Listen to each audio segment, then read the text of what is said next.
Welcome to the Canto-8 of my long narrative poem, Sita, a Poem. In this canto, my aim is not to establish any easy one-to-one correspondence between poetry and postmodern theorists. For such an enterprise can only be speculative and conjectural. It is not necessary either to verify if I have actually read the new theorists for my poetic argument while I wrote this poem. The emphasis is on highlighting an environment, the ecology, the flora and the fauna, and the contemporary theories emphasis on those things. I talk about how the poetry being written today has easily succumbed to its terror, tenor, and lure to the inner and outer forms. It's also not necessary to verify whether this poem was written prior to the publication of any literary theory book which it seems to echo. For it is not a question of what precedes what. It is more a question of the discrepant relationship between the two possibilities, the possibilities of theory and the possibilities of poetry in any given environment. In this Canto 8 of Nandini Sahu's long narrative poem Sita, I will be talking about the eco-critical aspects and the engagement with the natural landscape. Now let me recite the poem for you. Canto 8, Sita, a poem. Sita in the Ashokavana, Sita in Ashokavatika. It is an immortal saga of chastity of women, of courage and conviction. Unlike every father blessing their daughters to get the marital bliss after wedding, my father Janak had sanctified me to create happiness in marriage and lighten the lamp of harmony between you and me. Like an autonomous woman, be the organic whole of womanhood. Like the goddess Earth, be reclaimed. Like Earth, be natural. At once, like goddess Kali, be formidable, necked, fierce, uninhibited, and like goddess Parvati, elegant, tender, decorous, beautifully dressed, elegantly attired, and standing for conjugal commitment. Anyway, I was never a subservient, coward wife. But yes, I was your devoted partner, O Ram. I abandoned my jewelry in the jungle to leave a trail behind for you to follow me. I was Vanadurga. Could you get my message, my lord? It was that dharma of a woman was defied by the demon, breaking the code of conduct of an upright man, thus converting Parvati into Kali, from attired to naked, from cosmos to chaos. In every age, woman has given this message.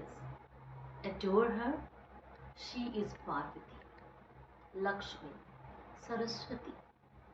Overrun or jeopardize her, civilization becomes forest. Goddess Kali descends on the chest of the fanatic. Thus, when woman abandons her elegance, death descends. Why not ask the question of fidelity to the chauvinist rather than just upholding the social value of fidelity on her? Why is her reputation soiled at the drop of a hat?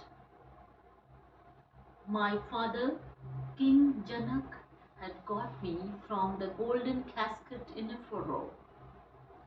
Rejoicing, he took me home.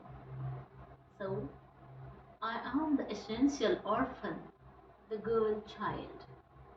I am the story untold in the syntax of many an orphaned, rejected girls. But forget not, O civilized ones, that the same orphaned girl can make or mar the destiny of Ravan, the ten-headed, the king of kings. Even though I am remembered in my simple domestic roles among the earthly women, yet they know me as the gifted woman with spiritual competence. I am one among all, yet I go beyond all. In the Ashoka Vatika, well guarded by the dasis of the Gynecium, I was shining like Ravan's glorious trophy, elusive. But he knew not I was not a woman, but his death incarnate, whom he had snatched from fate and adored. Skilled ogresses were left with me to dole out, offering clothes, food, diamonds. No one was permitted to meet me unless allowed by the king. In the Rakshas's propinquity and the close watch of fitted demonesses, I saw the city of Lanka, Ravan's palace in the island, with a sense of quiver in my collapsing body. I lamented day and night for lusting after an aberrant golden deer and inferring treason on dear Lakshman. Then came the ten-headed king, found me weeping like a willow, and he was shaken. Pleaded with me to see his huge palace with pillars of ivory, wardrobes with flamboyant gems, doors of gold, vegetation exotic, and offered, O Sundari, all this is yours. Be my queen of queens, leave that yogi, Ram, the wandering mendicant, with me choose the delights of the world. I veiled my furious face in my robe in repulsion. He took it for my fear and emotional outburst. Marry me, O ravishing lady, don't fear me. He fell at my feet. Said the demon, he had never bowed down thus.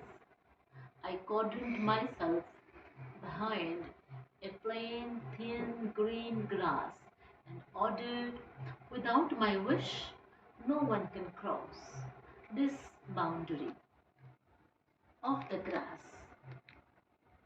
be him a man or a demon or God, and repeated all that I had said in the Pushpak, that Ram was my Lord for lives, and he was the ultimate authority of the universe. He was the Almighty. The outrage of Ram's wife, I said, makes one susceptible to fatality. My insolence and pride could not be tamed. Ravan's pompous offers subjected him to be doomed. Haughty woman, I give you 12 months' time to accept and marry me. Else, my cook will slaughter you and prepare my meal. I was amazed. I never feared him nor worried about death.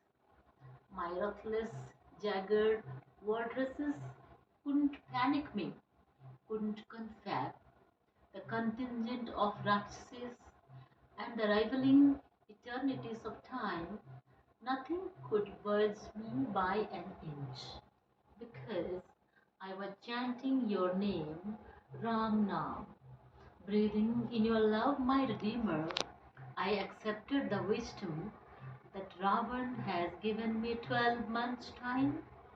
Yes, life gives us time to take firm steps. Days followed days, weeks followed weeks. A comatose schedule became my way of life.